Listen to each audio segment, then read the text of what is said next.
Akala ko, ang pag-uwi ay paghilom. Pero sa mansyon ng mga Montesa, ang dugo ay hindi tubig. Ito ay lason. 10 taon akong nagpakadalubhasa sa ibang bansa para maging karapat-dapat sa kanila. Pero sa huli, isa lang pala akong mamahaling bank account na kakatayin. Ang aking ina, isang demonyong nagbabalat kayo. Ang aking kapatid, isang ahas na gutom sa luhong hindi kanya. Gusto nilang kunin ang lahat. Pati ang anak ko? Pwes, humanda kayo. Dahil ang Aurelia na inyong inapi, ngayon ay handa ng maningil. Bumukas ng dahan-dahan ang dambuhalang bakal na gate ng mansyon at kasabay nito ang pagbigat ng hangin sa aking dibdib na tila ba may nakadagang bato. 10 taon. Isang dekada ng pangungulila ng pagtatrabaho sa ilalim ng neon lights ng Singapore at ng pag-iipon ng lakas ng loob. Ngayon, narito na ako, nakatayo sa harap ng palasyong kinalakihan ko, ngunit hindi ko kailanman naramdaman na ako ay kabilang. Hinawakan ko ng mahigpit ang maliit at pawisang kamay ni Leo. Ang 7 taong gulang kong anak ay nakatingala sa akin. Ang kanyang mga mata ay puno ng pagkamangha sa laki ng bahay, ngunit may halong takot sa katahimikan ng paligid. Narinig ko ang mahinang bulong ng anak ko habang hinihila ang laylayan ng aking blouse. Nagtanong siya kung dito ba nakatira ang kanyang lolo at lola at kung mababait daw ba sila. Pilit akong ngumiti kahit na ang totoo ay nanginginig ang aking mga tuhod. Sinabi ko sa kanya na kailangan lang niyang maging magalang at tiyak na mamahalin siya ng mga ito. Iyon ang kasinungalingang gusto kong paniwalaan. Huminga ako ng malalim. Pilit na pinapakalma ang kabog sa aking dibdib at humakbang kami papasok sa pinto kung saan naghihintay ang aking nakaraan. Sa malawak na sala, nakaupo sa isang silyang gawa sa pelus si Doña Celestina. Wala siyang ipinagbago. Ang kanyang tindig ay tila isang reyna na naghihintay na halikan ang kanyang singsing. Ang suot niyang mga alahas ay kumikinang sa ilalim ng chandelier, ngunit ang kanyang mga mata ay nanatiling malamig at mapanuri. Lumapit ako at kinuha ang kanyang kamay upang magmano, umaasa sa kahit katiting na init ng pagbati. Ngunit ang naramdaman ko ay tila humawak ako sa isang estatwang yelo. Hindi niya ako niyakap, hindi man lang siya tumayo. Ang kanyang tingin ay dumako agad kay Leo mula ulo hanggang paa na para bang sinusuri ang halaga ng isang bagay sa estante. Nagsalita siya sa wakas at ang kanyang boses ay may halong dismaya. Tinanong niya kung bakit ganoon ang suot ng bata na para bang mumurahin ang damit na binili ko pa naman sa pinakamagandang mall bago kami umuwi. Napakagat ako sa aking labi upang pigilan ang luhang nagbabadyang tumulo. Gusto kong isumbat na yon ay galing sa dugo at pawis ko, pero nanahimik na lamang ako. Bago pa ako makasagot, narinig namin ang tunog ng takong napapalapit mula sa hagdanan.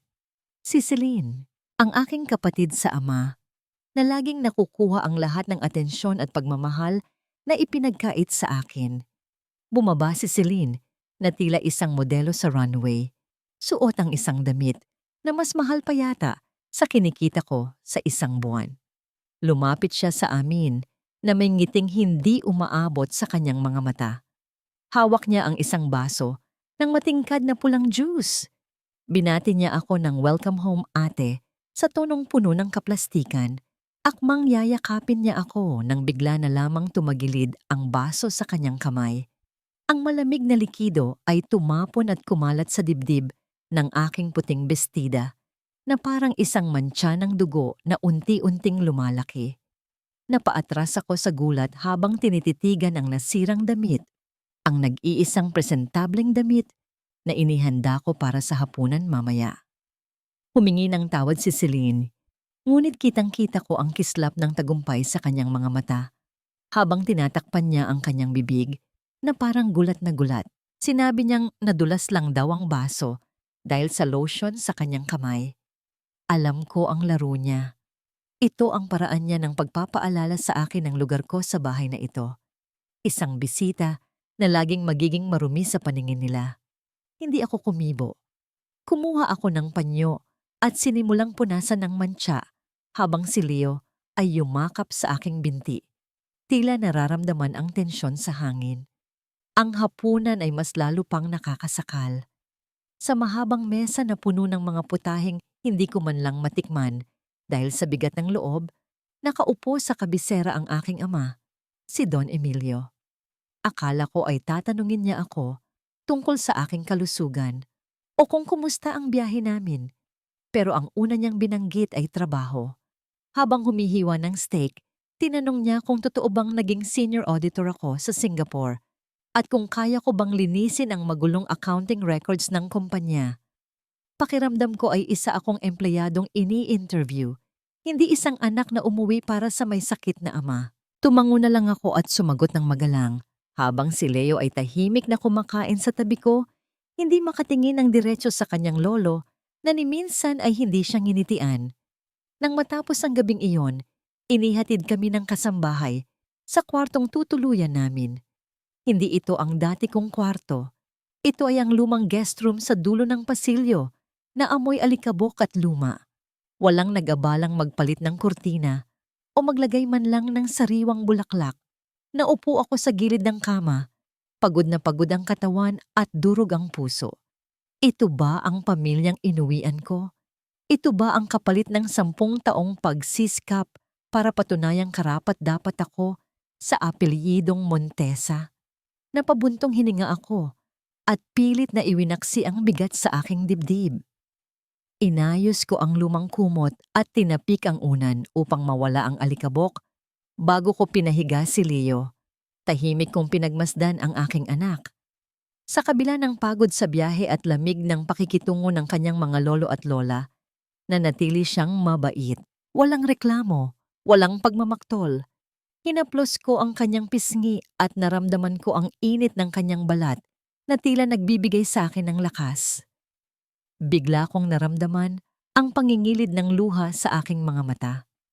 Dinala ko siya rito sa pag-aakalang mabibigyan ko siya ng pamilya. Ngunit tila dinala ko lamang siya sa loob ng isang hawla na puno ng mga gutom na leon. Nagulat ako nang maramdaman ang maliliit niyang daliri na pumahid sa aking pisngi.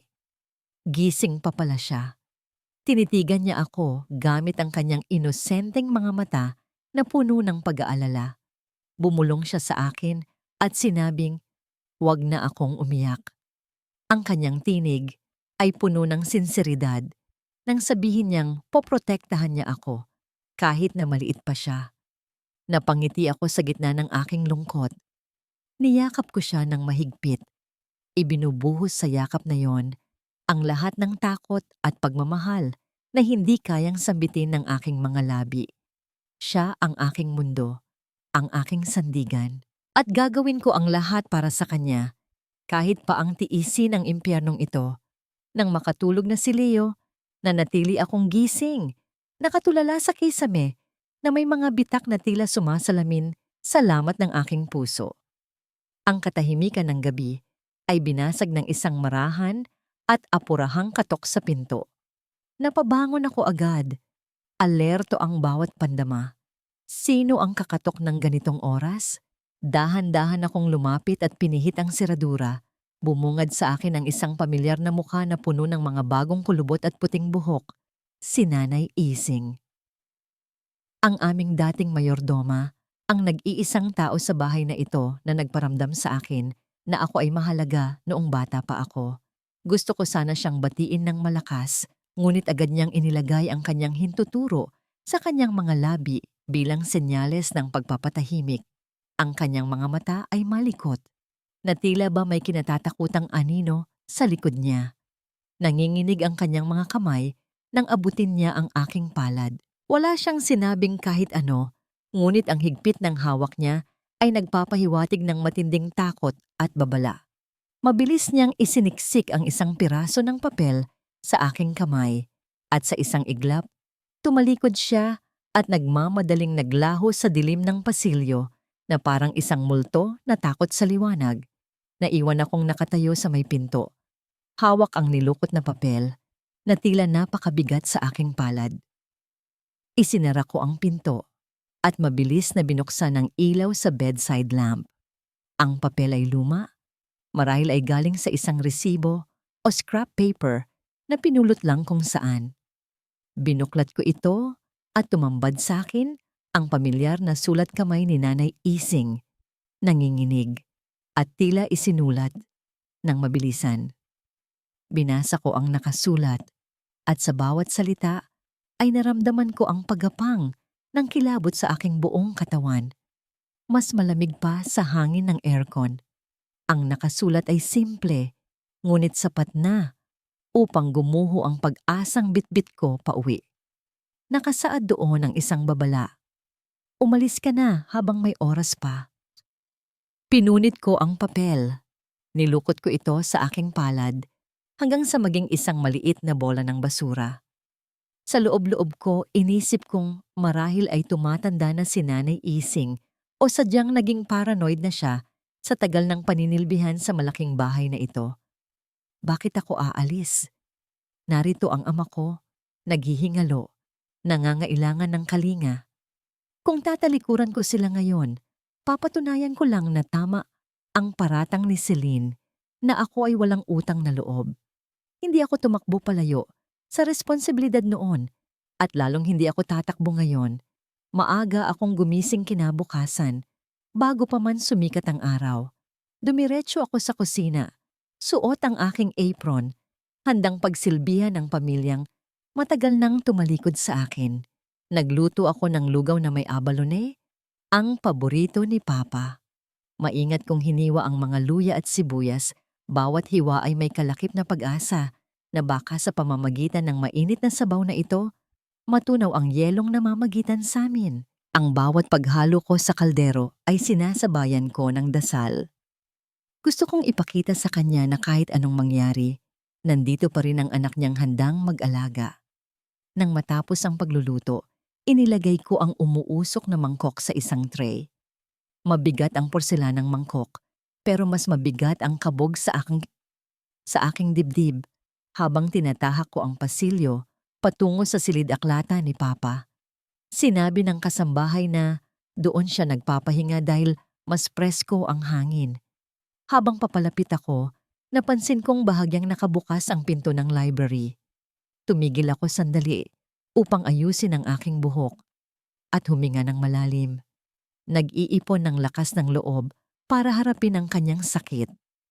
Ngunit bago pa man ako makakato, narinig ko ang isang boses. Hindi ito boses ng isang taong naghihingalo. Hindi ito tinig ng isang matandang nanghina sa sakit. Ito ay boses na puno ng lakas, halakhak, at tila nagdiriwang. Narinig ko ang boses ni Papa, malinaw at buo. Kausap niya ang family lawyer namin. Ang mga salitang lumabas sa kanyang bibig ay parang mga punyal na sabay-sabay na sumaksak sa aking dibdib. Sinabi niyang huwag mag-alala dahil siguradong pipirma ako. Ayon sa kanya, ako ay desperada sa atensyon nila kaya gagawin ko ang lahat. Kapag napirmahan ko na raw ang mga dokumento, maililipat na sa pangalan ko ang 500 milyong pisong utang ng kumpanya. Sila ay magiging malaya at ako ang maghihimas rehas sa Singapore. Naramdaman ko ang pagbigat ng tray sa aking mga kamay. Ang init ng mangkok ay nagsimulang pumaso sa aking mga daliri, ngunit wala akong naramdamang sakit kumpara sa lamig na bumalot sa aking buong pagkatao. Niloloko lang pala nila ako. Ang sakit, ang pangungulila, ang drama, lahat ay palabas lang para gawin akong sakripisyo. Gusto nilang isalba ang kanilang yaman kapalit ng aking kalayaan. Akmang tatalikod na sana ako upang tumakas at sumigaw. Nang marinig ko ang boses ni Mama na sumagot at ang sinabi niya ang tuluyang dumurog sa huling piraso ng aking pag-asa. Narinig ko si Celine na nagreklamo tungkol kay Leo. Tinawag itong pabigat at istorbo. Pero ang sagot ni Mama ang nagpatigil ng tibok ng puso ko. Sinabi ni Doña Celestina na huwag mag-alala si Celine dahil kapag nakulong na ako, mapapasa kanila na si Leo.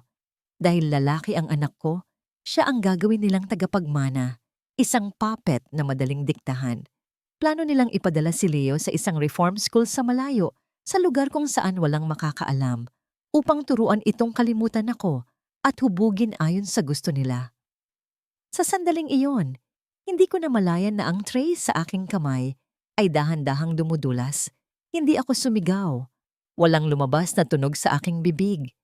Ang tanging naramdaman ko ay ang pagguho ng mundo ko sa loob. Ang lugaw na niluto ko ng may pagmamahal ay tila naging lason sa aking paningin. Ang aking mga magulang, hindi lang nila ako gustong ipakulong. Gusto nilang agawin at sirain ang nag-iisang rason ng aking paghinga, ang aking anak. Maingat, nanginginig, at pigil hininga akong umatras. Bawat hakbang palayo sa pintong yon ay hakbang palayo sa dati kong pagkatao.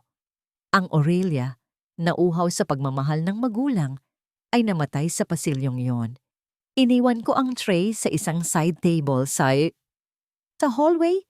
Hindi na alintana kung lumamig man ang pagkain dahil kasing lamig na nito ang puso ko ngayon para sa kanila. Tumakbo ako pabalik sa kwarto namin. Pagkasara ng pinto, napasandal ako rito at dahan-dahang napaupo sa sahig. Nanginginig ang buong katawan ko, hindi dahil sa takot, kundi sa isang matinding galit na ngayon ko lang naramdaman. Tumingin ako sa kama kung saan mahimbing na natutulog si Leo. Ang inosente niyang mukha, ang payapa niyang paghinga. Sila ang gustong sirain ng mga demonyong nasa ibaba. Tumayo ako at pinunasan ng aking mga luha. Huli na ito. Ito na ang huling beses na iiyakan ko sila. Kinuha ko ang aking telepono. Ang mga kamay ko na kanina ay nanginginig sa paghihiwa ng luya. Ngayon ay matatag na habang didadal ang isang numero. Sumagot ang kabilang linya. Si Gabriel, ang dating kaibigan, ang abogado na matagal ko nang pinagtataguan dahil sa hiya. Pero ngayon ay siya na lang ang aking pag-asa. Nang marinig ko ang boses niya, hindi ako nag-atubili. Sinabi ko sa kanya na kailangan ko siya. Sinabi ko na gusto nila ng digmaan, kaya ibibigay ko sa kanila ang digmaan. Tiningnan ko ang aking anak sa huling pagkakataon bago ko ibinaba ang telepono. Handa na ako. Hindi na ako ang anak na naghahanap ng kalinga. Ako na ngayon ang inang maniningil. Humarap ako sa salamin at tinitigan ang babaeng nakabalik sa akin. Ang mga mata niya ay mugto mula sa isang gabing walang tulog at ang kanyang balat ay maputla dahil sa pagod at sama ng loob. Kinuha ko ang lipstick na kulay pula, kasing pula ng dugo, kasing tapang ng digmaang aking papasukin. Dahan-dahan kong inilapat ito sa aking mga labi. Sa bawat hagod, tila nagpipinta ako ng isang bagong pagkatao. Wala na ang Aurelia na nagmamakaawa para sa pagmamahal. Ang nakikita ko ngayon ay isang actress na handang gampanan ang pinakamahirap na papel sa kanyang buhay, ang maging masunuring anak sa harap ng mga magulang na nagtataksil sa kanya. Huminga ako ng malalim, pinupuno ang aking baga ng hangin upang pigilan ang panginginig ng aking mga kalamnan. Kailangan kong maging matatag para kay Leo, para sa katarungan. Pagbaba ko sa dining area, naabutan ko silang nag-aagahan. Ang amoy ng pritong bawang at sinangag ay pumuno sa silid. Isang amoy na dati ay nagbibigay sa akin ng gutom, ngunit ngayon ay nagpapaikot lamang ng aking sikmura. Naroon si Papa, nagbabasa ng dyaryo na parang walang sakit na iniinda, at si Mama na abala sa pag-uutos sa mga katulungi. Nang makita nila ako, agad silang nagpalit ng anyo. Ang mga mukha nilang kanina ay seryoso, ay biglang napalitan ng mga ngiting puno ng tamis at pagkukunwari. Binati ako ni Mama ng magandang umaga at tinanong kung nakatulog daw ba ako ng mahimbing. Gusto kong isigaw sa mukha niya na naririnig ko ang lahat ng plano nila, na alam ko na ang demonyong nagtatago sa likod ng kanyang mga perlas. Ngunit sa halip, ngumiti ako. Isang ngangiting inensayo ko ng ilang oras sa harap ng salamin. Sinabi ko na maayos ang tulog ko at handa na akong tumulong sa kumpanya. Nakikita ko ang pagkinang ng tagumpay sa mga mata ni Papa. Agad niyang inilapag ang dyaryo at sinabing, tama ang desisyon ko. Agad silang nagplano na ilabas ang mga papeles mamayang hapon. Pero bago pa sila makapagdiwang ng tuluyan, inilapag ko ang aking alas. Sinabi ko sa kanila na dahil malaki ang halagang pinag-uusapan at ayaw kong magkamali, tumawag ako ng isang kaibigan, isang top-notch corporate lawyer, upang tulungan akong ayusin ang lahat ng mabilisan. Natigilan sila. Nakita ko ang pagdududa sa mukha ni Mama. Ngunit bago pa sila makatanggi, narinig namin ang tunog ng doorbell na umalingaw-ngaw sa buong bahay. Ilang sandali pa, pumasok ang mayordoma, kasunod ang isang lalaking pamilyar sa akin. Si Gabriel. Nakasuot siya ng dark blue na suit na lalong nagpatingkad sa kanyang matipunong pangangatawan. Ang kanyang buhok ay maayos na nakahawi at ang kanyang tindig ay puno ng awtoridad. Ngunit nang magtama ang aming mga mata, nakita ko ang lambot at pag-aalala na nakatago sa likod ng kanyang professional na anyo. Ipinakilala ko siya bilang aking legal consultant. Hindi makatanggi sina Papa dahil sa reputasyon ni Gabriel at dahil na rin sa takot nilang mapahiya kung tatanggihan nila ang tulong ng isang sikat na abogado. Pumasok kami sa library, ang mismong lugar kung saan nadurog ang puso ko kagabi. Ngayon, bumalik ako hindi bilang biktima, kundi bilang isang espiya sa loob ng sarili kong tahanan. Habang inilalabas ni Papa ang mga dokumento, pumasok si Celine. Suot ang kanyang silk robe na bahagyang nakabukas, lumapit siya kay Gabriel na may malanding ngiti. Binati niya ito at nagtanong kung naaalala pa ba siya nito, sabay haplos sa braso ng binata. Halos masuka ako sa kanyang inasal. Ngunit nanatiling magalang at malamig si Gabriel. Tumango lang siya at sinabing nandito siya para magtrabaho, hindi para makipag-socialize. Napahiya si Celine at padabog na lumabas. Ngunit bago siya umalis, tinapunan niya ako ng tinging puno ng inggit. Nang kami na lang ni Gabriel ang naiwan sa silid, agad na nagbago ang ihip ng hangin. Isinara niya ang pinto at mabilis na lumapit sa akin. Hindi siya nagsalita, ngunit ang kanyang mga mata ay nagtatanong kung ayos lang ba ako. Umupo kami at sinimulan ang pagbusisi sa mga dokumento. Habang binabasa ko ang bawat pahina, lalo lamang akong kinikilabutan. Hindi lang ito simpleng utang. Ito ay isang detalyadong plano ng money laundering, tax evasion, at embezzlement na nakapangalan sa akin bilang Chief Financial Officer. Isang posisyon na kailanman ay hindi ko naman hinawakan. Nagsimulang manginig ang aking mga kamay.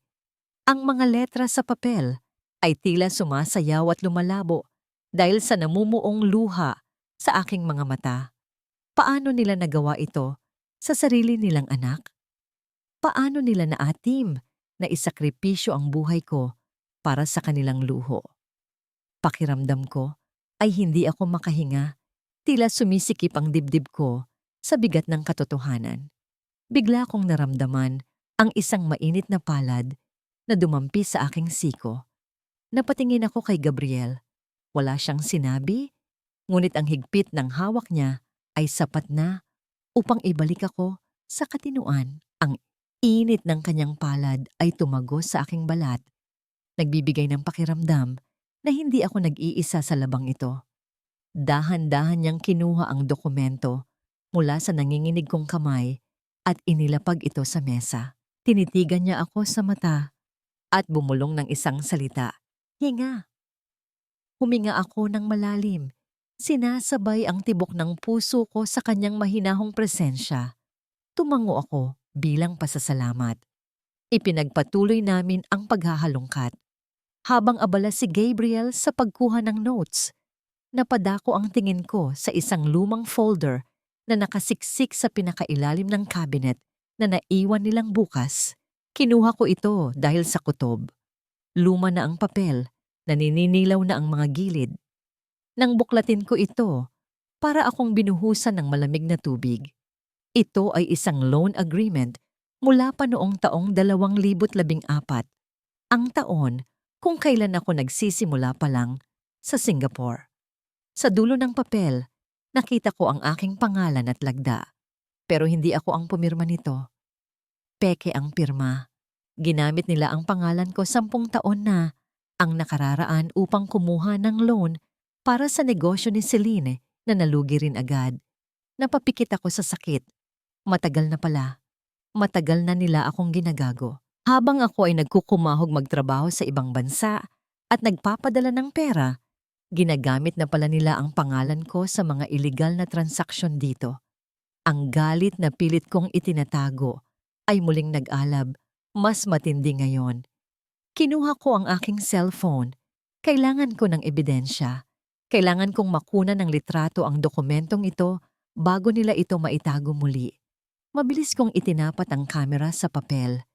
Tinitiyak ko na malinaw ang bawat detalye, lalo na ang peke kong lagda. Ang katahimikan ng silid ay biglang binasag ng tunog ng seradura ng pinto na dahan-dahang umiikot. Nanigas ako sa aking kinatatayuan. Ang puso ko ay tila tumigil sa pagtibok. Mabilis kong ibinaba ang folder, ngunit hindi ko na ito naibalik sa cabinet. Nakahawak pa rin ako sa cellphone, ang screen ay umiilaw pa. Bumukas ang pinto at pumasok ang amoy ng mamahaling pabango na halu-halong bulaklak at lason. Si Doña Celestina. Tumayo siya sa may pintuan. Ang kanyang mga mata ay nakapako sa folder na hawak ko at sa cellphone na nasa kabilang kamay ko. Ang kanyang ngiti ay naglaho, napalitan ng isang mapaghinalang tingin na kayang magpalamig ng buong kwarto. Ang bawat segundo ay tila bumagal habang naghihintay ako sa kanyang sasabihin. Nagtanong siya sa isang tinig na mababa, ngunit puno ng panganib, kung ano ang hawak ko at kung bakit ako kumukuha ng litrato. Naramdaman ko ang pag-akyat ng dugo sa aking leeg at ang puso ko ay tila isang tambol na pilit kumakawala sa aking dibdib. Sa harap ko ay nakatayo si Doña Celestina. Ang kanyang mga mata ay naniningkit sa hinala. Ang bawat segundo ng katahimikan ay tila isang oras ng paglilitis. Kailangan kong mag-isip ng mabilis bago niya mapansin ang panginginig ng aking mga kamay. Huminga ako ng malalim at pilit na inukit ang isang ngiti sa aking mukha. Isang ngiting puno ng profesionalismo at walang bahid ng takot. Itinaas ko ang cellphone at ipinakita sa kanya ang screen. Sinabi ko sa kanya sa isang kalmadong boses na tinitingnan ko lamang ang print quality ng dokumento. Ipinaliwanag ko na masyadong malabo ang ink sa parteng iyon at bilang auditor, alam kong hindi ito tatanggapin ng bangko kapag na-scan. Kailangan ka mo itong maging pulido kung gusto nating maaprubahan agad ang restructuring. Tinitigan ako ng aking ina ng matagal. Ang kanyang tingin ay lumipat mula sa aking mukha patungo sa papel at pabalik sa akin. Para siyang isang agila na naghahanap ng kahit anong senyales ng pagsisinungaling sa kanyang biktima. Sa wakas, unti-unti ring nawala ang kunot sa kanyang noo. Tumango siya ng marahan, ngunit ang lamig sa kanyang boses ay nanatili. Sinabi niyang siguraduhin ko lang na ginagawa ko ang trabaho ko ng tama dahil ayaw niya ng anumang aberya. Pagkatapos ay tumalikod siya at lumabas ng silid. Iniwan kaming nakahinga ng maluwag. Napaupo ako sa silya nang tuluyan nang mawala siya sa paningin. Nagkatinginan kami ni Gabriel. Nakita ko ang pag-aalala sa kanyang mukha, ngunit tumango siya bilang pagpapalakas ng loob. Ligtas kami sa ngayon, pero alam naming dalawa na lalong naghihigpit ang lubid sa leeg ko. Nang matapos ang trabaho namin ni Gabriel, nagpaalam na siya. Sinundan ko siya ng tingin habang papaalis ang kanyang sasakyan. Pagkabalik ko sa loob ng bahay, naramdaman ko ang kakaibang bigat sa atmosfera. Hinanap ng aking mga mata si Leo. Iniwan ko siya kanina sa sala. Habang nagtatrabaho kami sa library, binigyan ko siya ng crayons at papel para hindi mainip. Narinig ko ang isang matinis na boses mula sa living room. Boses yon ni Celine at kasunod noon ay ang tunog ng papel na winawasak ng marahas. Tumakbo ako patungo sa sala. Ang nadatnan ko ay isang eksenang nagpaputok ng ugat sa aking ulo. Nakaupo sa sahig si Leo, nakayuko at nanginginig ang mga balikat sa pag-iyak. Sa harap niya ay nakatayo si Celine, ang mukha ay pula sa galit. At sa kanyang paanan ay nagkalat ang mga piraso ng drawing na pinaghirapan ng anak ko. Lumapit ako at agad na dinaluhan ang aking anak. Tinanong ko si Celine kung ano ang ginagawa niya. Humarap siya sa akin. Ang kanyang mga mata ay puno ng puot. Hindi dahil sa drawing, kundi dahil sa nangyari kanina kay Gabriel. Dahil hindi siya pinansin ng lalaking gusto niya, ibinaling niya ang kanyang galit sa walang laban kong anak. Sigaw niya, ang kalat daw ng anak ko. Sinabi niyang ang drawing ni Leo ay basura, katulad ng ina nito. Nakita ko ang pagtulak niya sa balikat ni Leo kanina bago ako makalapit. Sapat lang para mapaupo ang bata sa sahig. Naramdaman ko ang pag-init ng aking palad. Sa buong buhay ko, tinanggap ko ang lahat ng pang-aapi nila. Pero ang sakta ng anak ko, ibang usapan na iyon. Tumayo ako at hinarap siya. Sa unang pagkakataon, hindi ako yumuko.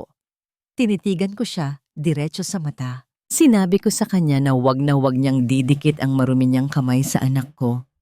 Pinaalala ko sa kanya kung sino ang nagbabayad ng mga utang na nilulustay niya, kung sino ang nagpapakain sa kanya ngayon.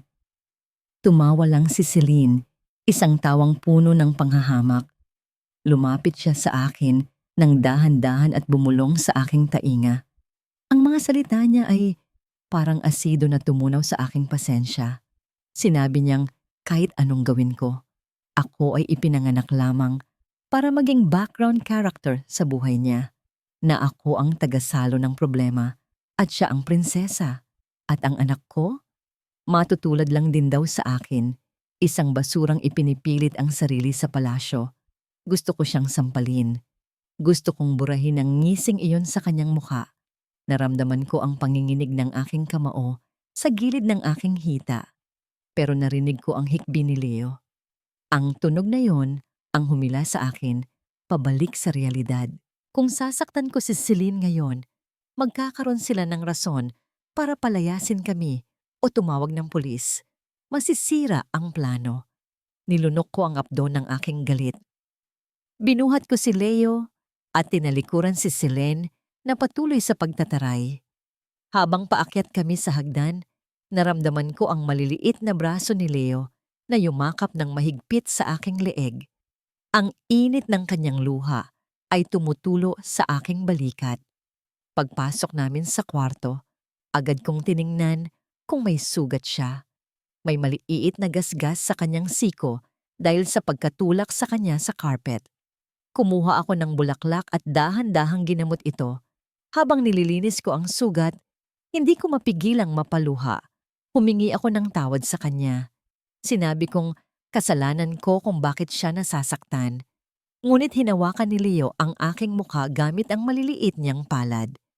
Tinitigan niya ako at ang sumunod niyang sinabi ay bumasag at bumuo sa akin ng sabay. Sinabi niya sa akin na huwag na akong umiyak. Alam daw niya na masamang tao si Tita Celine, pero okay lang daw siya dahil kasama niya ako. Ang katatagan ng isang 7 taong gulang ay nagbigay sa akin ng hiya at lakas. Kung kaya niyang maging matapang, dapat ako rin. Nang gabi ring iyon, habang tulog na ang lahat, hindi ako dinalaw ng antok. Nakaupo ako sa may bintana, pinagmamasdan ang madilim na hardin. Bigla kong naaninag ang isang anino sa may ilalim ng matandang puno ng mangga. Si Nanay Ising. May senyales siyang ibinigay. Tinuro niya ang lupa sa paanan ng puno bago siya muling naglaho sa dilim. Naalala ko ang susi na ibinigay niya. Dali-dali akong nagsuot ng jacket at dahan-dahang lumabas ng bahay. Ang hamog sa damuhan ay bumabasa sa aking tsinelas habang tinatahak ko ang daan patungo sa puno. Dito kami madalas maglaro noon bago namatay si Lola. Pagdating ko sa puno, nakita ko ang lupa na tila bagong hukay. Ginamit ko ang aking mga kamay para hawiin ang lupa. Ilang sandali pa, naramdaman ko ang tigas ng isang bagay. Isang lumang kahong gawa sa nara. Nanginginig ang aking mga kamay habang isinusuot ang maliit na susi sa seradura. Umikot ang susi nang may bahagyang pagtutol dahil sa kalawang, ngunit bumukas din ito. Sa loob, wala itong ginto o alahas. Isang makapal na dokumento lamang ang naroon na may selyo ng isang law firm. Kinuha ko ito at binasa sa ilalim ng liwanag ng buwan. Ang bawat salita ay nagpayanig sa aking mundo. Ito ang last will and testament ng aking Lola Corazon. Binasa ko ang nilalaman at halos mabitawan ko ang papel sa sobrang gulat. Ang mga letrang nakasulat ay tila sumasayaw sa ilalim ng liwanag ng buwan, ngunit malinaw ang mensahe. Nakasaad dito na ang buong lupain, ang mansyon, at ang mayorya ng shares sa kumpanya ay hindi ipinamana sa mga magulang ko. Ipinamana niya ang lahat. Sa akin, nanginginig ang aking mga labi habang tinitingnan ng petsa. Matagal na palang akin ang lahat. Ang mga taong umaapi sa akin at sa anak ko, ang siya palang mga magnanakaw sa sarili kong pamamahay. Hinawakan ko ng mahigpit ang dokumento sa aking dibdib. Ito ang susi. Ito ang espada na gagamitin ko para putulin ang kanilang mga sungay. Tumingala ako sa buwan at sa unang pagkakataon, ngumiti ako ng totoo. Bilang na ang mga araw ninyo. Lumipas ang mga araw na tila isang mabagal na prosesyon patungo sa hukay. Ang bawat sandali sa loob ng mansyon ng mga Montesa ay puno ng bigat at pagpapanggap. Hawak ko ang sikreto ng tunay na testamento ni Lola Corazon na parang isang agimat sa aking dibdib, nagbibigay sa akin ng lakas ng loob na harapin ang mga taong nagbabalak ng masama sa akin. Alam kong ako ang tunay na may-ari ng lahat ng ito at ang kaalamang iyon ang nagpatigas ng aking gulugod. Ngunit kailangan kong maging maingat. Ang isang maling galaw ay maaaring maging sanhi ng pagkawala ng lahat, lalo na ng kaligtasan ni Leo. Isang hapon, habang abala ang lahat sa paghahanda para sa granding anibersaryo ng kumpanya, nakita ko si Doña Celestina na nagmamadaling lumabas sa likod ng bahay patungo sa hardin. Ang kilos niya ay hindi pangkaraniwan. Palingalinga siya, tila tinitiyak na walang nakakakita. Ang kanyang balisa ay nagtulak sa akin na sundan siya. Ngunit nanatili ako sa ligtas na distansya, nagtatago sa likod ng malalagong gumamela. Sa may dulong bahagi ng hardin, malapit sa gate ng mga supplier, may kausap siyang isang lalaking nakasuot ng dark jacket at sombrero. Hindi ko makita ang mukha ng lalaki, ngunit ang aura nito ay nagbabadya ng panganib. Nakita ko ang pag-abot ni Mama ng isang makapal na sobre. Walang duda na pera ang laman nito. Bilang kapalit, iniabot ng lalaki ang isang maliit na botelya na kasing liit lamang ng lagayan ng pabango. Napakapit ako sa magaspang na pader ng hardin. Ang tibok ng puso ko ay bumilis nang mapansin ko ang ngiti sa labi ng aking ina habang tinititigan ang bote. Iyon ay ngiti ng isang taong nakasumpong ng solusyon sa kanyang pinakamalaking problema. At alam ko, sa kwentong ito, ako ang problema. Nang umalis ang lalaki, narinig ko ang pag-andar ng makina ng motor sa labas ng gate, isang ungol na unti-unting nawala sa hangin. Naiwan si Mama na mahigpit na hawak ang botelya na parang ito ang susi sa kanyang kalayaan. Nang gabing iyon, agad akong nakipagkita kay Gabriel sa isang coffee shop malayo sa mansyon. Ipinakita ko sa kanya ang mga litratong nakuha ko ng palihim gamit ang zoom ng aking cellphone. Malabo man, kitang-kita ang hugis ng botelya. Namutla si Gabriel. Ang kanyang mga kamay ay mahigpit na humawak sa tasa ng kape hanggang sa pumuti ang kanyang mga knuckles. Sinabi niya sa akin na may narinig siyang bulong-bulungan Sa underground market tungkol sa isang uri ng kemikal na walang amoy, walang lasa, at kapag inihalo sa inumin, ay nagdudulot ng cardiac arrest na mukhang natural causes. Tinitigan niya ako, at sa mga mata niya ay malinaw kong nakita ang takot. Isang takot na hindi kayang itago ng anumang formalidad o ngiting gia-tao. Ang katotohanan ay parang malamig na tubig na biglang gumising sa aking isip.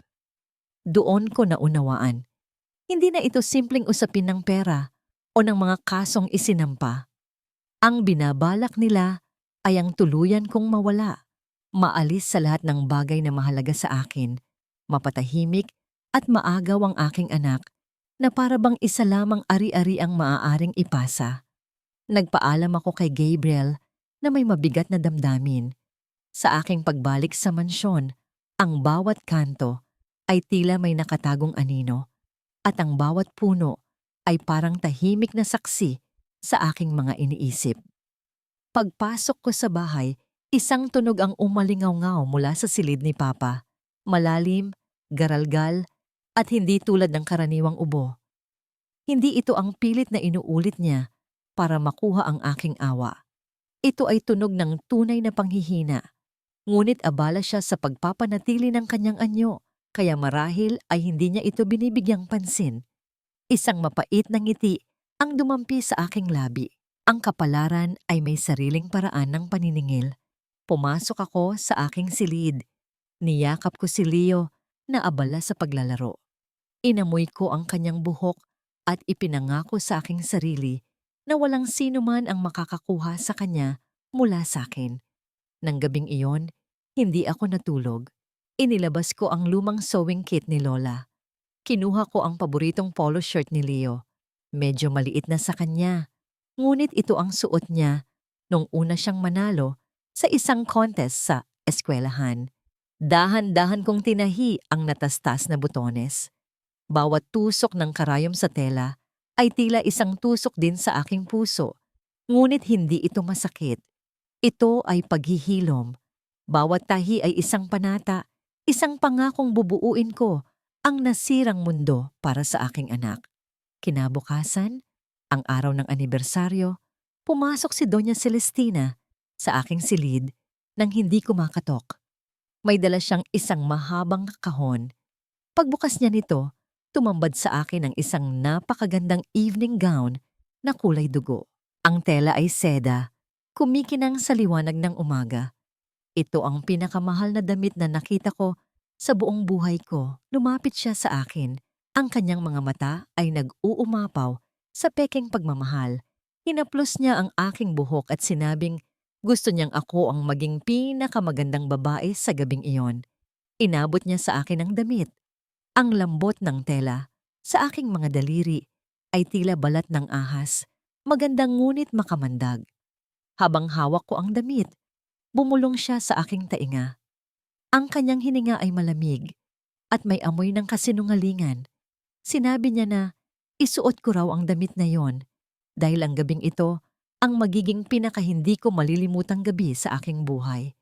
Napatingin ako sa salamin. Hawak ang damit na inilaan niyang maging saplot ko sa aking libingan. Tama siya. Hinding-hindi ko malilimutan ang gabing ito dahil hindi ito magiging gabi ng aking katapusan. Ito ang magiging gabi ng kanilang paghuhukom.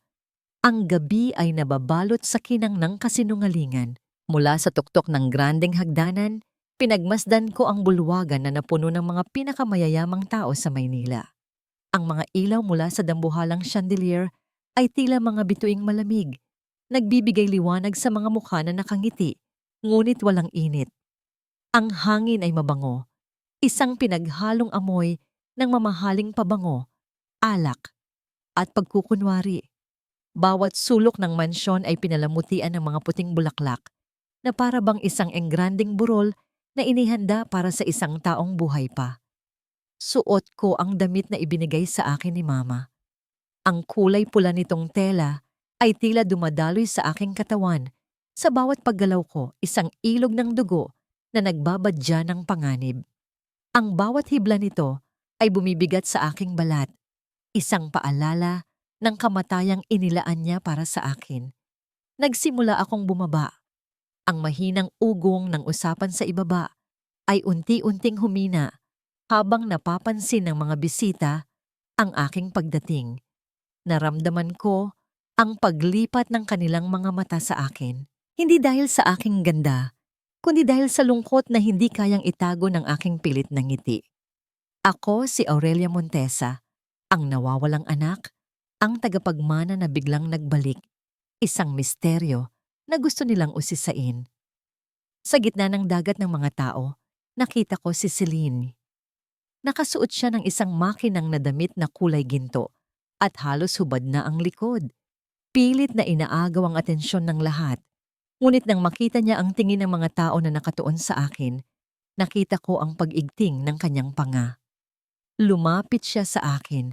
Ang kanyang ngiti ay kasing peke ng mga diamanteng palamuti sa kanyang leeg. Nagkunwari siyang humanga sa aking ayos. Sinabing simple daw ang dating ko pero bumagay naman. Isang insultong binalot sa papuri. Hindi ko siya pinatulan. Tumango lang ako at nagpatuloy sa paglakad. Narinig ko ang mahina niyang pag-ismid habang tinalikuran ko siya. Ang galit niya ay tila apoy na naghihintay lamang ng tamang pagkakataon upang sumiklab. Inilibot ko ang aking paningin, naghahanap ng isang kakampi sa gitna ng mga kaaway. At natagpuan ko siya. Sa may di kalayuan, malapit sa isang haligi, nakatayo si Gabriel. Hindi siya nakatingin sa akin. Ngunit alam kong nararamdaman niya ang aking presensya. Maingat. At halos hindi mapapansin, bahagya siyang tumango. Iyon lang. Isang maliit na senyales. Ngunit para sa akin, iyon ay isang pangakong hindi ako nag-iisa. Ang senyales na iyon ay sapat na. Itinuon kong muli ang aking atensyon sa pagganap sa aking papel. Naglakad ako sa gitna ng mga bisita. Ngumingiti ng matipid. Tumatango sa mga bumabati, habang ang aking mga mata ay palihim na hinahanap ang aking ina. At hindi ako nabigo. Nakita ko si Doña Celestina na nakatayo malapit sa makeshift bar, nakatalikod sa karamihan. Ang kanyang mga balikat ay bahagyang nakakuba na para bang may itinatago siyang ginagawa. Ang kanyang kilos ay mabilis at maingat. Maya-maya, humarap siya. At ang kanyang mukha ay muling nababalot ng ngiti ng isang mapagmahal na ina. Sa kanyang dalawang kamay, hawak niya ang dalawang kopita ng mamahaling red wine. Ang kulay nito ay malalim at matingkad, na para bang dugo na sumasayaw sa ilalim ng ilaw. Lumapit siya sa akin. Ang kanyang lakad ay puno ng grasya. Ang mga bisita sa paligid namin ay unti-unting tumahimik, pinapanood ang eksena sa pagitan ng ina at ng nagbalik na anak. Inabot niya sa akin ang isa sa mga kopita. Ang kanyang boses ay malambing at puno ng emosyon na halos maniwala ako kung hindi ko lang alam ang katotohanan. Sinabi niya na ito ay para sa akin, isang salubong sa aking pagbabalik, isang inumin para sa bagong simula ng aming pamilya. Tinanggap ko ang kopita. Malamig ang salamin sa aking palad, ngunit matatag ang aking pagkakahawak. Tinitigan ko ang likido sa loob. Napakaganda nitong tingnan, ngunit alam kong sa bawat patak nito ay nagtatago ang kamatayan. Tumingin ako sa mga mata ng aking ina. Hinahanap ang kahit katiting na pag-aalinlangan, kahit katiting na pagsisisi. Ngunit wala akong nakita, kundi isang malamig na determinasyon. Para sa kanya, ako ay isang problemang kailangan ng tapusin. Dahan-dahan kong itinaas ang kopita. Naramdaman ko ang pagtigil ng hininga ng mga taong nakapaligid sa amin. Nakita ko ang nangiti sa labi ni Mama na unti-unting lumalapad. Nakita ko si Gabriel sa di kalayuan. Ang kanyang panga ay naninigas. Ito na ang sandali. Ang sandali ng aking paghuhukom o nang sa kanila. Ngunit bago pa man dumampi ang gilid ng kopita sa aking mga labi, isang anino ang biglang sumulpot sa aking tagiliran. Isang boses na pamilyar at puno ng inggit ang bumasag sa katahimikan. Si Selene. Nakatingin siya hindi sa akin, kundi sa kopitang hawak ko. Ang kanyang mga mata ay nanlilisik sa selos. Nagtanong siya kung bakit mas matingkad ang kulay ng wine ko kumpara sa kanya. Sinabi niyang siguradong yon ang pinakamahal na inumin sa gabing iyon. At sa isang tinig na puno ng pagka-spoiled, idineklara niya na dapat ay sa kanya iyon. Sa isang mabilis at marahas na kilos, inagaw niya mula sa aking kamay ang kopita. Sandaling tumigil ang pag-ikot ng mundo. Ang ingay ng bulwagan ay tila naging isang malayong ugong sa aking pandinig. Nakatitig ako sa kopitang ngayon ay nasa kamay na ni Celine. Ang aking unang reaksyon ay ang pigilan siya.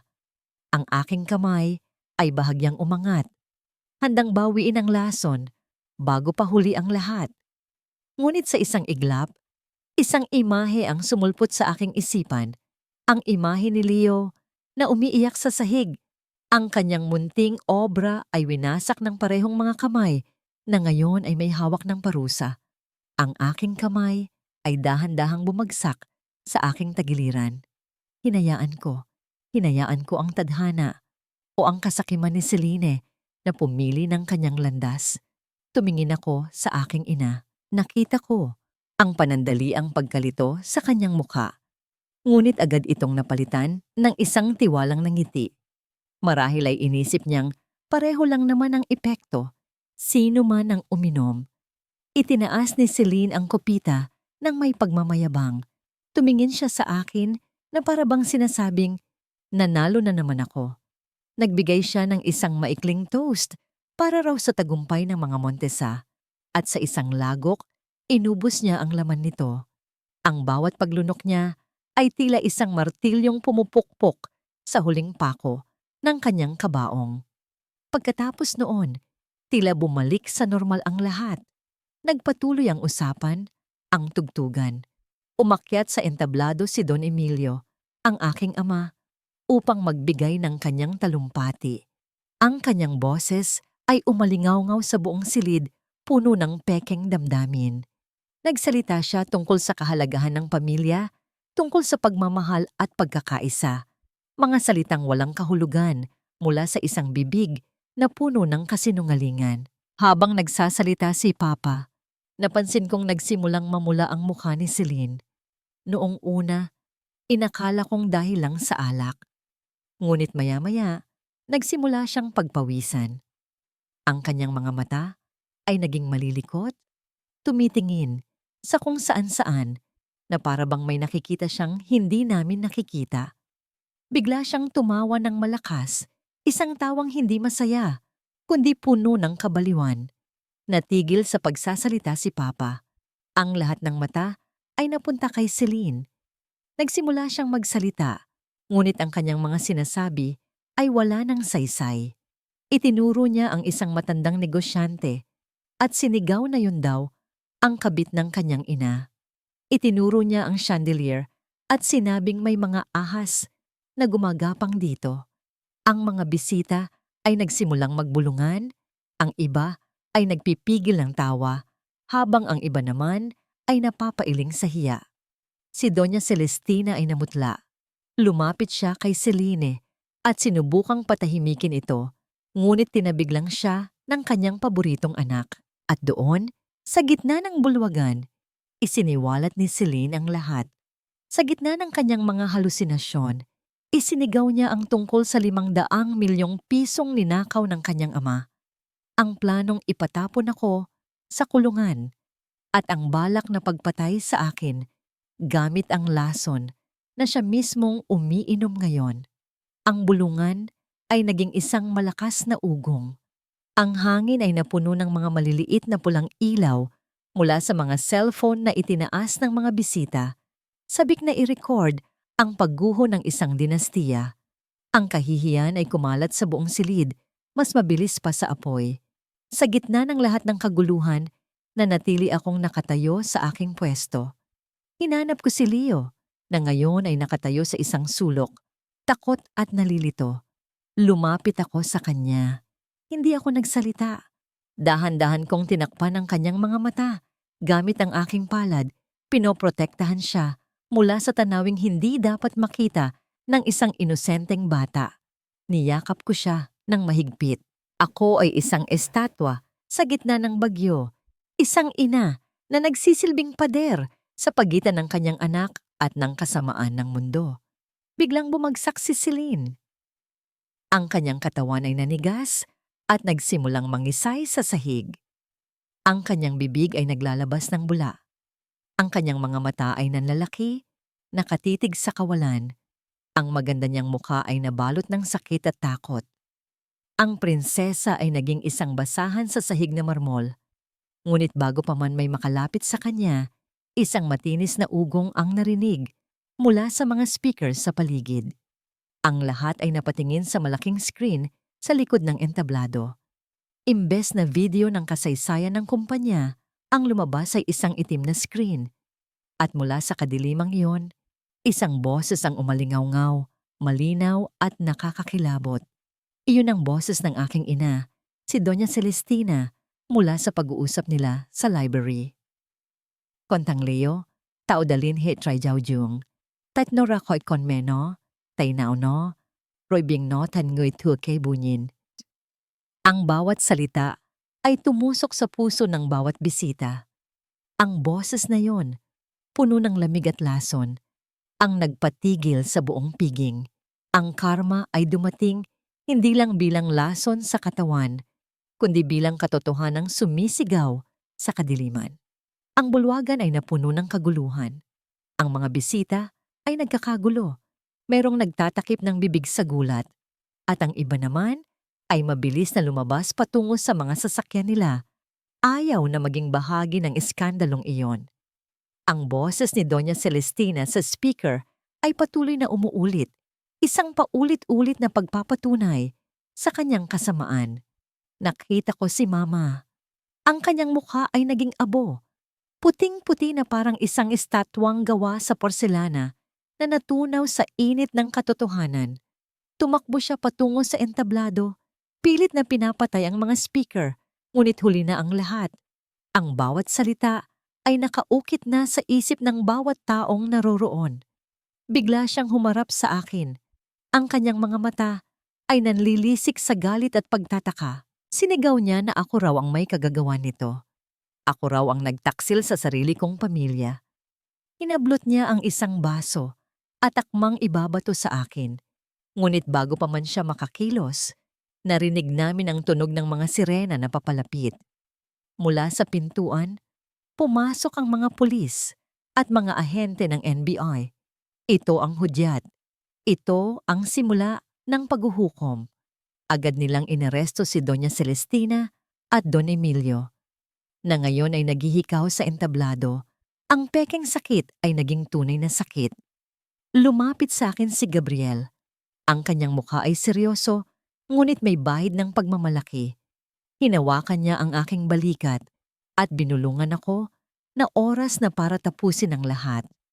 Naglakad ako patungo sa entablado, dahan-dahan, sa gitna ng mga nagkukumpulan. Kinuha ko ang mikropono. Tiningnan ko ang aking ina, na ngayon ay nakaposas na at nanginginig. Ang kanyang pagmamalaki ay naglaho, napalitan ng pakiusap at pagmamakaawa. Huminga ako ng malalim, at ang aking boses ay umalingaw-ngaw sa buong bulwagan, matatag at puno ng awtoridad. Hindi na ito ang boses ng isang anak na humihingi ng pagmamahal. Ito ang boses ng katarungan. Sinabi ko sa lahat na hindi ako nagtaksil sa aking pamilya. Ang katotohanan ay, matagal na akong itinakwil ng aking pamilya. Sinabi ko na ang droga na ginamit sa akin ay ang parehong droga na naging dahilan ng pagbagsak ni Celine. Tinitigan ko ang aking ina at sinabi ko na walang nagtangkang magtanim ng lason sa bulwagan na ito. Walang nagtanim ng galit sa aming pamilya. Ang tanging lason ay ang kasakiman at kalupitan na matagal nang naninirahan sa puso ng mga Montesa. Habang nagaganap ang kaguluhan, isang maliit na kabaong na gawa sa kahoy ang inilabas mula sa backroom. Si Nanay Ising, dahan-dahan siyang naglakad patungo sa mga awtoridad at inabot ang isang lumang leather-bound notebook, ang kanyang lihim na talaarawan. Iyon ang huling saksing kailangan. Ang talaarawan na yon ay naglalaman ng lahat ng ginawa ni Doña Celestina sa loob ng mansion. Tinanggap ng mga pulis ang ebidensya at pinalabas nila ang dalawang magulang ko. Sa huling sandali, lumingon si Mama sa akin. Sa kabila ng posas, ang kanyang mga mata ay nag-aapoy sa puot. Sinigaw niya na ako raw ay isinumpa, na hindi raw ako kailanman magiging maligaya. Isinumpa niya ang aking anak. Hindi na ako natakot. Naglakad ako papalapit sa kanyang mukha. Tinitigan ko siya at binigyan ko siya ng pinakamalamig na ngiti na kaya kong ibigay. Sumagot ako sa Tagalog, bawat salita ay may bigat at kahulugan. Sinabi kong hinding-hindi na niya ako isusumpa. Dahil sa sandaling iyon, tinapos ko na ang kanyang kapangyarihan sa akin. Naramdaman ko ang paglapit ni Gabriel. Hinawakan niya ang aking siko, hindi upang suportahan, kundi upang maging saksi sa aking paglaya. Sinabi niya sa akin na panahon na para umalis. Ngunit bago pa man ako tuluyang tumalikod, biglang bumagsak si Don Emilio. Ang tunay niyang sakit sa puso ay sumiklab. Pilit siyang tinulungan ng mga pulis. Ang kanyang mukha ay puno ng sakit at pagsisisi. Tinawag niya ang aking pangalan. At sa huling pagkakataon, narinig ko ang pakiusap ng isang ama. Ngunit huli na. Ang kanyang pakiusap ay walang kapangyarihan. Hindi ako lumingon. Hinila ko si Leo, na ngayon ay tahimik na sa aking mga braso. Naglakad kami papalabas ng bulwagan. Tinalikuran namin ang mga nagbubulungan, ang mga pulis, ang mga pader na ginto, ang mga aral ng kasinungalingan, at ang mga luha ng pagkawasak. Ang mansyon ng mga Montesa ay hindi na isang palasyo. Ito ay naging isang sementeryo ng mga pangarap na walang pag-ibig. Habang naglalakad kami, narinig ko ang huling sigaw ni Doña Celestina mula sa loob ng police car. Masyado kang nagmamalaki, Aurelia. Hinding-hindi ka magiging masaya. Tumingin ako sa aking anak, na ngayon ay nakangiti na at nakakapit sa aking leeg. Ngumiti ako pabalik. Hindi ako tumalikod sa kanyang sigaw. Nagpatuloy ako sa paglalakad at sa aking isip, sumagot ako. Ako? Hindi magiging masaya? Hindi. Pero malaya na ako. At iyon ang pinakamagandang simula ng kaligayahan. Isang buwan ang lumipas at ang pangalan ng mga Montesa ay naging kasing lamig na ng abo sa mga pahayagan. Ang dating dambuhalang Montesa Holdings ay nasa ilalim na ng sequestration at investigasyon. Ang mga balita tungkol sa pag-aresto ni na Don Emilio at Doña Celestina ay nagpatunay sa lahat na ang pera ay hindi kayang bilhin ang katarungan. Sa loob ng isang buwan na iyon, kami ni Leo ay nanirahan sa isang maliit na apartment malapit sa opisina ni Gabriel. Ang aming buhay ay simple, tahimik at masarap. Wala na ang amoy ng mamahaling pabango at kasinungalingan. Napalitan iyon ng amoy ng fried rice at ng mga bagong libro ni Leo. Ang katahimikan ay hindi na nakakatakot. Ito ay nakakagaling.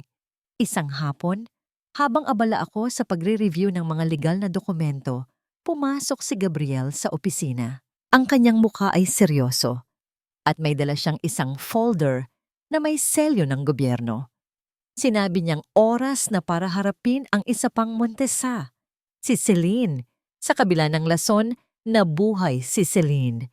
Ngunit ang epekto ng chemical ay nagdulot ng malaking pinsala sa kanyang nervous system. Siya ay nanatiling paralisado, ang kanang bahagi ng katawan at nawalan ng kakayahang magsalita. Siya ngayon ay nasa isang pampublikong rehabilitation center, naghihintay ng kanyang sentensya para sa mga kasong may kaugnayan sa money laundering at pagbabanta sa aking buhay na naisulat sa journal ni Nanay Ising. Walang pamilyang dumadalaw sa kanya, maging si Doña Celestina ay tumangging makita siya dahil para sa kanya, si Celine ang dahilan ng kanilang pagbagsak. Hindi ko alam kung anong emosyon ang dapat kong maramdaman. Hindi ito paghihiganti. Ito ay kalungkutan. Ang kalungkutan ng isang taong hindi natutong magmahal, kundi puro inggit. Desidido akong dalawin siya, hindi para magyabang, kundi para makakuha ng closure.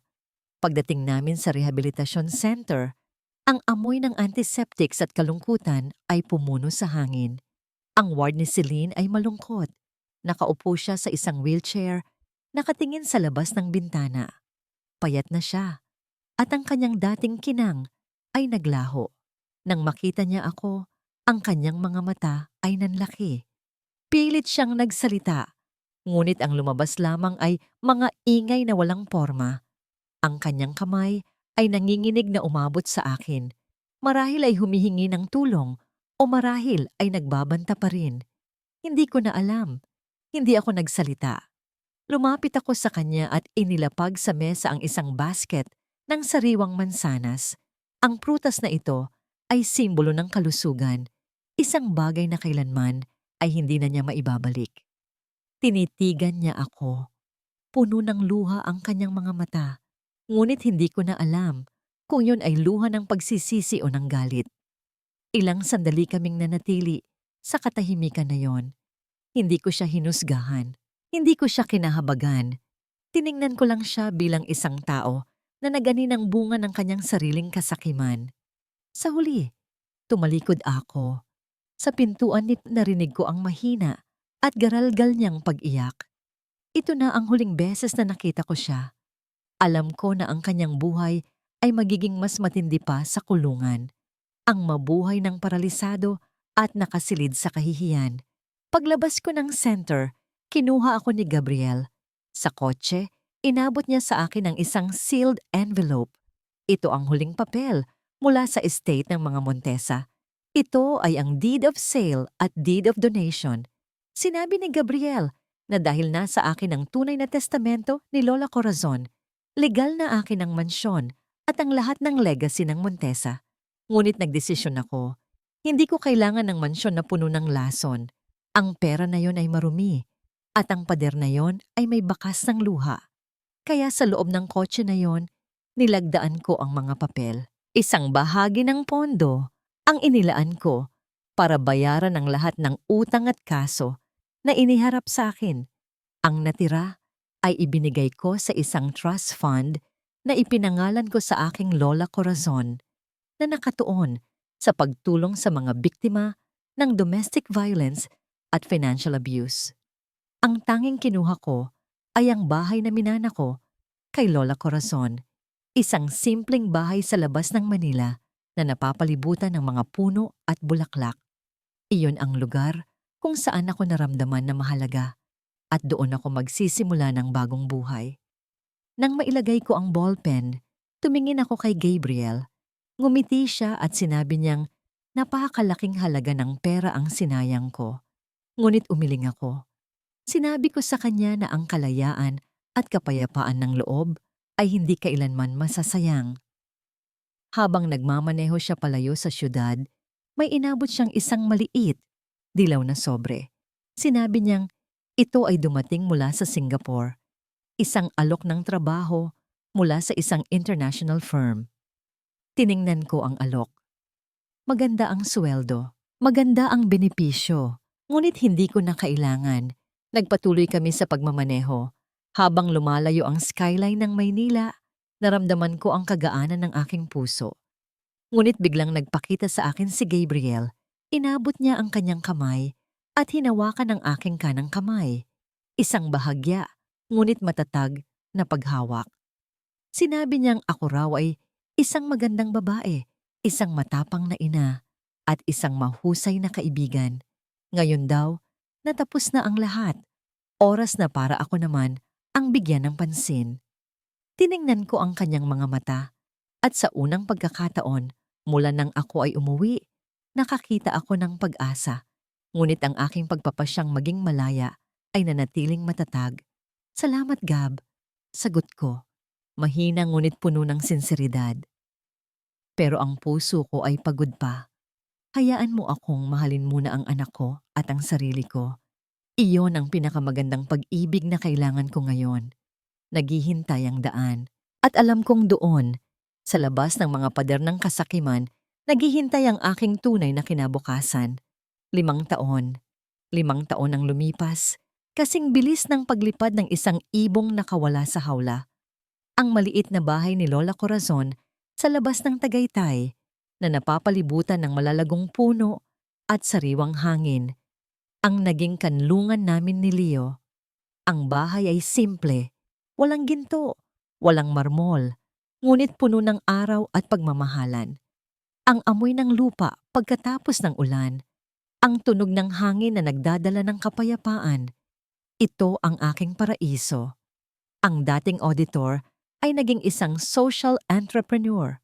Itinatag ko ang puso ng Ina Foundation na gumagamit ng aking kadalubhasaan sa forensic accounting upang tulungan ang mga kababaihang biktima ng financial abuse. Ang aking opisina ay isang maliit na kwarto sa gilid ng bahay. Ngunit ang epekto nito ay malawak. Hindi na ako nag-aaksaya ng oras sa paghahanap ng pagmamahal mula sa isang Montesa. Ngayon, ako ang nagbibigay ng lakas sa mga babaeng akala nila ay wala ng pag-asa.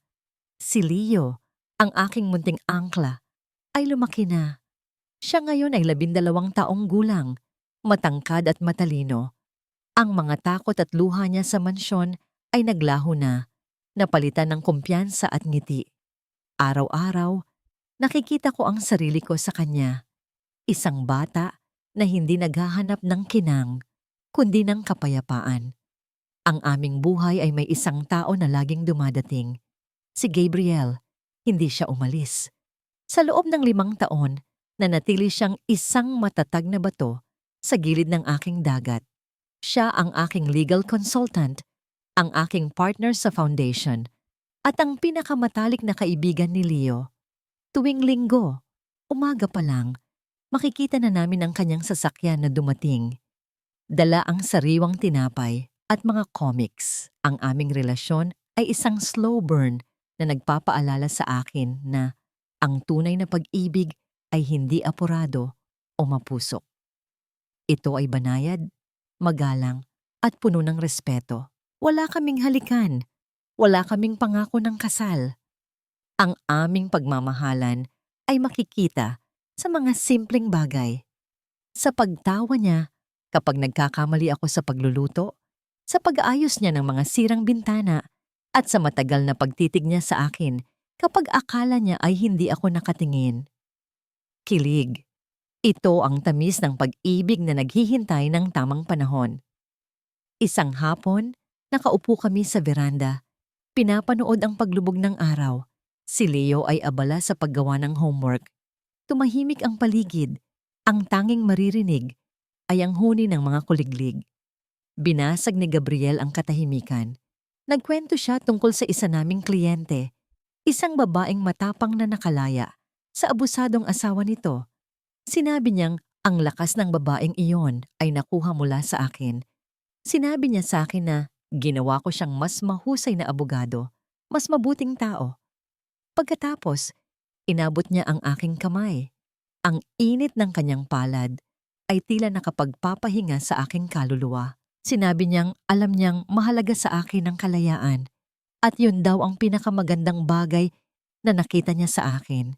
Ngunit tinanong niya ako, "Aurelia, malaya ka na. Ang mga Montesa ay wala na. Naghilom na ba ang puso mo? Nahanap mo na ba ang kapayapaan na gusto mo?" Tiningnan ko ang aming mga kamay, ang kanyang malakas na palad, at ang aking mga kamay na may mga marka na ng tinta mula sa pagpirma ng mga legal na dokumento. Ngumiti ako. Oo, Gab, matagal ko nang natagpuan. Ang kaligayahan ko ay hindi na nakadepende sa pag-ibig o pag-aproba ng iba. Ang kapayapaan ko ay nakita ko sa tagumpay ng aking foundation, sa ngiti ni Leo, at sa katotohanang kaya kong tumayo sa sarili kong mga paa.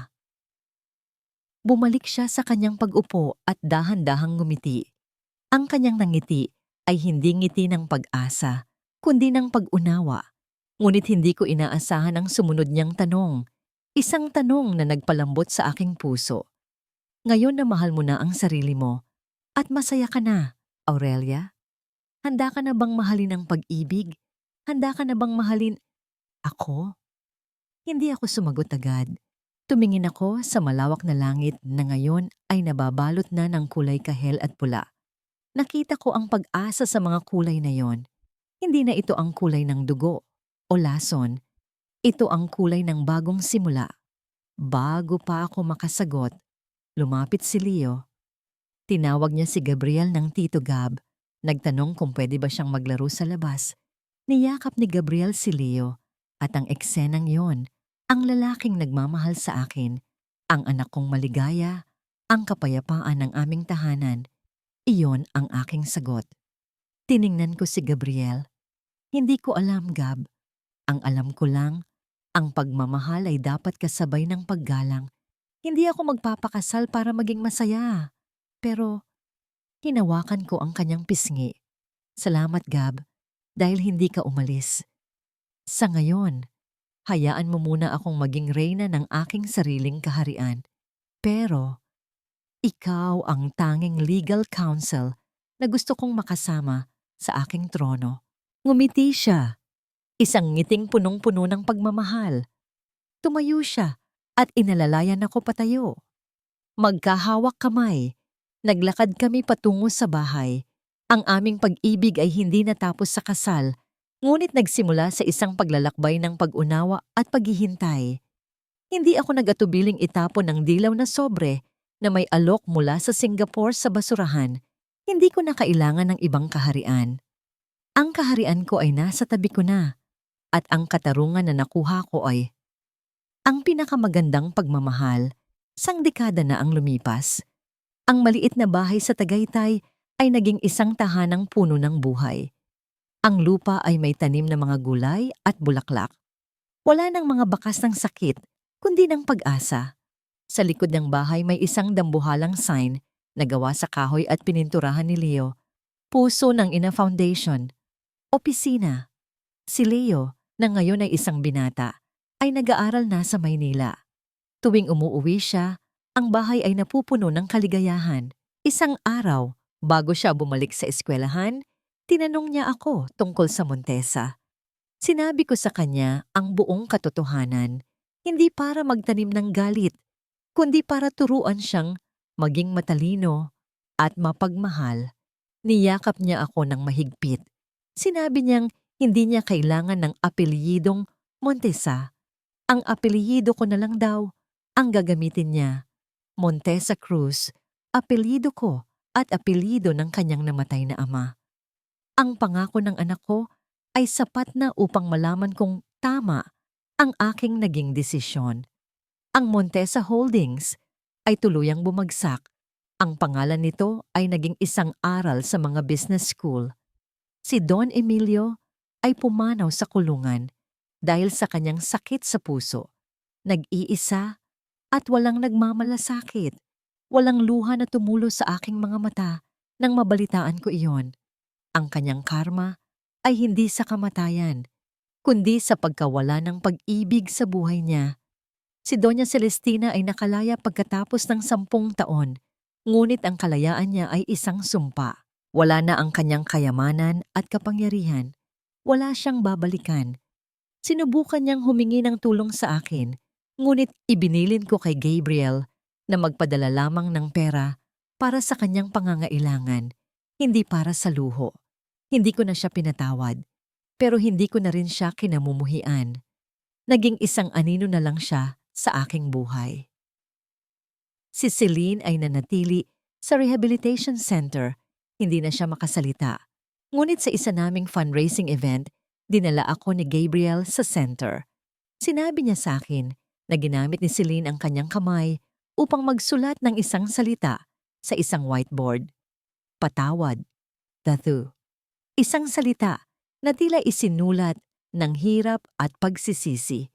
Hindi ako pumayag na magpakasal, ngunit pumayag akong mahalin siya. Pagkatapos ng lahat ng nangyari, hindi na ako naghahanap ng kasal. Ang hinahanap ko ay kasama sa buhay na puno ng pagmamahal at paggalang. Hinawakan ko ang kanyang kamay. Tumingin ako sa gabi. Ang aking buhay ay nagkaroon ng kumpletong arko. Mula sa isang babaeng naghahanap ng pagmamahal, mula sa isang maling pamilya, tungo sa isang babaeng lumikha ng sarili niyang pamilya. Hindi ako natalo, nanalo ako. Nanalo ako sa buhay, sa pag-ibig, at sa aking sarili. Ang huling tanong na sinagot ko sa sarili ko ay ito: sa dinami-dami ng bagyo na sinuong ko, bakit ako ang naiwan sa liwanag? Dahil ang tunay na lakas ay hindi nagmumula sa dugo. Nagmumula ito sa puso ng isang ina na handang bumangon at lumaban.